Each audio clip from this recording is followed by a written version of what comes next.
परमेश्वर के धन्य नाम की महिमा हो।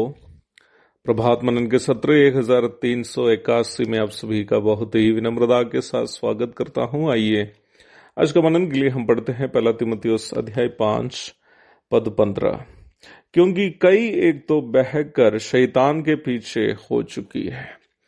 बहनों के संबंध में परमेश्वर की एक महत्वपूर्ण इच्छा यह है कि वे विवाह करें और बच्चे जने और उन्हें संभाले और घर द्वार की देख रेख करें। पहला तीमुथियुस 5:14। वर्तमान महिला सशक्तिकरण के जमाने में मुझे मालूम है कि कई जवान बहनें मेरी बातों को पसंद नहीं करेंगे, क्योंकि वर्तमान काल के ज्यादातर महिलाएं ये दिखाने की भारी कोशिश में है कि वे पुरुषों के तुल्य हैं। पुरुषों की तरह वस्त्र धारण करने से लेकर पुरुषों की तरह व्यवहार करने तक की कोशिश करते हुए वर्तमान काल की लड़कियां ये प्रमाणित करने का अथाह प्रयास में हैं कि वे पुरुषों से कम नहीं है। इस विषय में मैं कोई दार्शनिक बात अभी कहना नहीं चाहता, परंतु सामान्य बुद्धि की एक बात कहकर मैं आगे बढ़ना चाहता हूं।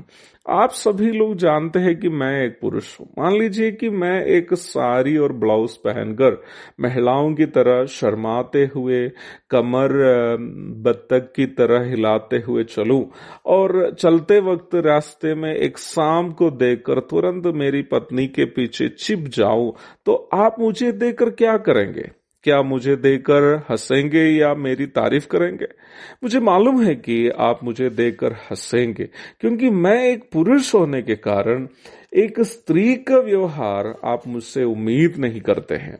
आप मुझसे एक पुरुष का व्यवहार की उम्मीद करते हैं। वास्तव में हर एक स्त्री जब पुरुष की तरह वस्त्र धारण या व्यवहार करते वक्त देखने वालों में उस स्त्री को देखकर तारीफ करने का नहीं बल्कि हंसने का ही मन करता है, क्योंकि वो स्त्री होने के कारण उनसे पुरुष का नहीं बल्कि स्त्री का व्यवहार की उम्मीद लोग करते हैं। कहने का तात्पर्य बस इतना ही है कि पुरुष की सही पहचान पुरुष की तरह व्यवहार करने पर है और वैसा ही स्त्री की सही पहचान स्त्री की तरह व्यवहार करना है। इस सामान्य बुद्धि की बात को कई ऐसे लोग भी नजरअंदाज कर रहे हैं जो खुद को समझदार समझते हैं। आप शायद ये सोच रहे होंगे कि मैं इन बातों को अभी क्यों बोल रहा हूं।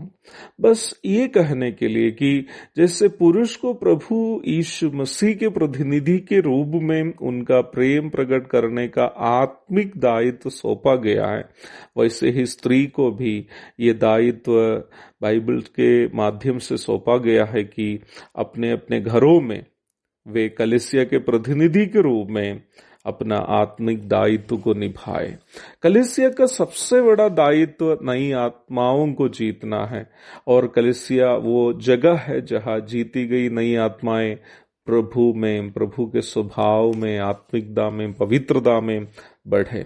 परिवार वो जगह है जहां नई पीढ़ी उत्पन्न होते हैं और परिवार में नए बच्चों को जन्म देकर उसे दूध और आहार समयानुसार देकर उन्हें बढ़ाना माँ का दायित्व है। आज कई परिवार में बच्चे असामाजिक एवं अनैतिक तथा अनात्मिक होने का एक कारण यह है कि वे माँ लोग भी रुपये कमाने में व्यस्त रहने के कारण बच्चों को आत्मिक तथा नैतिक शिक्षा देने के लिए माँ लोगों के पास समय नहीं है। ये बहुत ही दुखजनक अवस्था है। मेरी बातों को उन महिलाएं जो मजबूरी के कारण नौकरी करते हैं या काम करते हैं एक आलोचना के रूप में कभी ना लें, पर नौकरी करने वाले बहनें भी बच्चों के साथ समय देना और उन्हें आत्मिक तथा नैतिक बातों को सिखाना कभी नहीं भूलना है। प्रेरित पौलुस प्रारंभ में पढ़ी गई पद में ऐसी कुछ मसीही महिलाओं के बारे में कहकर हमें चेता रहा है जो पारिवारिक जीवन का महत्व को तुच्छ जाना और सांसारिक सुखों के पीछे चल गए और इस प्रकार कलीसिया और प्रभु के लिए निंदा का कारण बन गए हैं। अवश्य ध्यान दीजिए प्यारो, जिन महिलाएं पारिवारिक जीवन को तुच्छ जाना, उन्हें वचन शैतान के पीछे चलने वाले कहती है।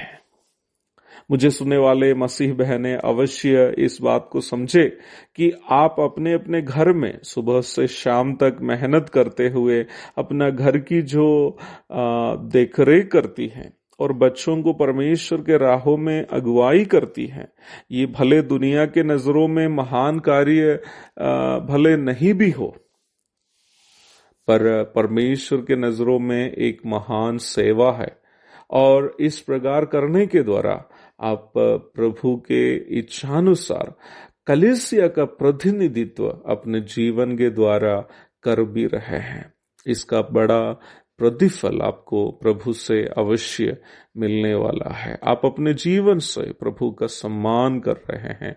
एक और शुभ दिन की धन्य कामनाओं के साथ आज का मनन का मैं यहाँ पूर्ण विराम करता हूँ। प्रभु आप सबको आशीष दे। आमीन।